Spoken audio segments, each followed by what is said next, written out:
அப்புறமா என்னன்னு பார்க்கலாம். இப்ப பார்த்தீங்கன்னா, காவேரியும், விஜயும் வந்து பேசி முடிச்சதும் பார்த்தீங்கன்னா, ஸ்கூலுக்கு டைம் ஆயிடுச்சு. பெல் அடிக்கிறாங்கன்னு சொல்லிட்டு, காவேரியும், குட்டி அம்மாவும் பார்த்தீங்கன்னா, ஸ்கூல் உள்ள போயிடுறாங்க. அங்க போனதும் பார்த்தீங்கன்னா, காவேரி அம்மு கிட்ட சொல்றாங்க, "ஸ்கூல் உள்ள பார்த்தீங்கன்னா, நான் டீச்சர், நீ ஸ்டூடண்ட்டு. ஸோ வெளிய மட்டும் நம்ம க்ளோஸா பழகலாம்." அப்படின்ற மாரி நம்ம காவேரி வந்து அம்முக்கு சொல்லி புரிய வைக்கிறாங்க. அம்முவும் அத புரிஞ்சுக்கிறாங்க.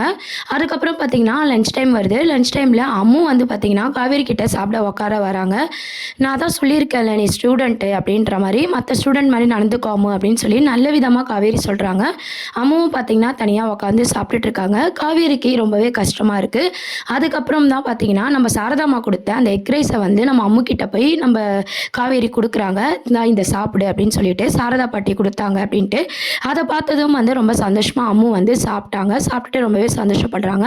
இத பார்த்த காவேரியும் பார்த்தீங்கன்னா, ரொம்பவே அம்மு சாப்பிடுறத வந்து ரசிச்சு பார்த்துட்டுருக்காங்க. "நம்ப ஏன் இந்த அம்மு மேல இவ்ளோ பாசமா இருக்கோம்?" அப்படின்ற மாரி நம்ம காவேரி பார்த்தீங்கன்னா, அப்படியே அவங்களே யோசிக்கிறாங்க. அதுக்கப்புறம் பார்த்தீங்கன்னா, விஜய பத்தியும் யோசிச்சு பார்க்குறாங்க.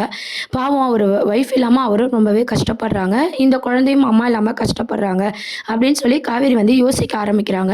அதுக்கப்புறம் பார்த்தீங்கன்னா, வீட்டுக்கு போனதும் நம்ம சாரதா வந்து எப்பவும் போல அம்முக்கு ரைஸ் குடுத்தியா? அப்படின்ற மாரி கேட்குறாங்க. நம்ப காவேரியும் பார்த்தீங்கன்னா, நல்லா ஃபுல்லாவே அவ சாப்பிட்டுட்டா அப்படின்னு சொல்லி நம்ம அம்முவ பத்தி ரொம்ப பாசமா காவேரி பேசிட்டு இருக்காங்க.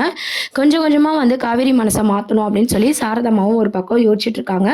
அதுக்கப்புறம் பார்த்தீங்கன்னா, தொடர்ந்து விஜய் கிட்ட இருந்து மெசேஜ் வருது. அத பார்த்து நம்ம காவேரி ரொம்பவே சந்தோஷப்படுறாங்க. இன்னைக்கு எபிசோட் பார்த்த எல்லாருக்குமே தெரிஞ்சிருக்கும். ராகவ் வந்து எந்த அளவுக்கு அவங்க கெடுதல் பண்ணியிருக்காங்க விஜய் ஃபேமிலிக்கு. இன்னைக்கு அவர் ஒய்ஃப் வந்து இறந்துட்டாங்க அப்படின்ற உண்ம வந்து காவேரி வந்து புரிஞ்சுக்கிறாங்க. அது வந்து ராகவால தான் அவங்க ஃபேமிலில பிரச்சனை. அதே மாரி காவேரி குடும்பத்திலயும் பார்த்தீங்கன்னா, காவேரியோட அப்பா இறந்தது ராகவ் அப்படின்னு சொல்லிட்டு, காவேரி பார்த்தீங்கன்னா எல்லாமே யோசிக்கிறாங்க. ஏதோ ஒரு பந்தம் இருக்கு. அதான் 2 ஃபேமிலிக்குமே ராகவ் வந்து தொடர்ந்து பிரச்சனை குடுத்துருக்கான். அம்முக்கு அம்மா இல்லாம பண்ணியிருக்கான்னு சொல்லி ராகவ் மேல ரொம்பவே காவேரி கோவப்படுறாங்க. நம்ப வந்து அம்முவ புரிஞ்சு நடந்துக்கணும். இதுக்கப்புறம் மூஞ்செல்லாம் காட்டக்கூடாது விஜய் கிட்டயும் அப்படின்ற மாரி காவேரி வந்து யோசிக்க ஆரம்பிக்கிறாங்க. இந்த விஷயம்லாம் பார்த்தீங்கன்னா, காவேரி தனியா பேசிக்கிறது, யோசிக்கிறது எல்லாமே சாரதா வந்து நோட் பண்ணி ரொம்பவே சந்தோஷப்பட்டு, கொஞ்சம் கொஞ்சமா காவேரி மனசு மாறும் அப்படின்ற நம்பிக்கை எனக்கு இருக்கு அப்படின்ற மாரி அவங்க ஒரு பக்கம் சந்தோஷப்படுறாங்க. விஜயும் பார்த்தீங்கன்னா, தொடர்ந்து காவேரிக்கு பழசு எதுவுமே ஞாபகப்படுத்தாம, புதுசா அந்த லவ் ட்ராக் தான் வந்து கொண்டு வராங்க.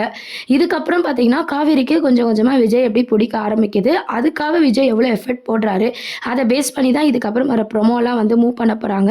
அதுக்கப்புறம் எல்லாருமே பார்த்தீங்கன்னா, காவேரியோட பர்த்டே செலிப்ரேஷன் முடிஞ்சுச்சு இல்லையா? அடுத்து போன எபிசோட்லலாம் பார்த்தீங்கன்னா, காவேரி பர்த்டே முடிஞ்ச உடனே பார்த்தீங்கன்னா, விஜய் பர்த்டே வர மாரி காமிச்சிருப்பாங்க. ஹைலைட் சீனா பார்த்தீங்கன்னா, வெண்ணிலாவோட லவ் சீன வந்து லவ் ட்ராக்கா கொண்டு வந்திருப்பாங்க. ஸோ பார்த்தீங்கன்னா, இப்போ காவேரி பர்த்டே முடிஞ்சிருச்சு.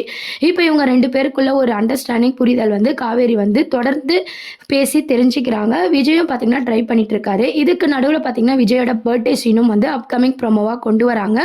கதைய எப்படி மூவ் பண்றாங்கன்னா, வில்லன வந்து க்ளோஸ் பண்ணிட்டு, நம்ப காவேரிக்கு பழச ஞாபகம் இப்பதைக்கு வராம, நம்ப காவேரிக்கும் விஜய புடிக்கிற மாரி விஜய் எஃபர்ட் போட்டு 2 பேருக்கும் லவ் வந்து ஸ்டார்ட் ஆகி, அதுக்கப்புறம் பார்த்தீங்கன்னா, விஜய் பர்த்டேக்கு நம்ம காவேரி வந்து லவ் ப்ரப்போஸ் பண்ற மாரி மூவ் பண்ணுவாங்க அப்படின்றதெல்லாம் ஃபேன்ஸ் எல்லாருமே எதிர்பார்த்துட்டு இருக்கோம். வெயிட் பண்ணி பார்க்கலாம். இப்பதைக்கு பார்த்தீங்கன்னா, 2 பேரோட லவ் ட்ராக் தான் அப்கமிங் ப்ரோமோவா கொண்டு வராங்க. விஜயோட பர்த்டே சீனும் கண்டிப்பா பார்த்தீங்கன்னா, அப்கமிங் ப்ரோமோவா இருக்கு.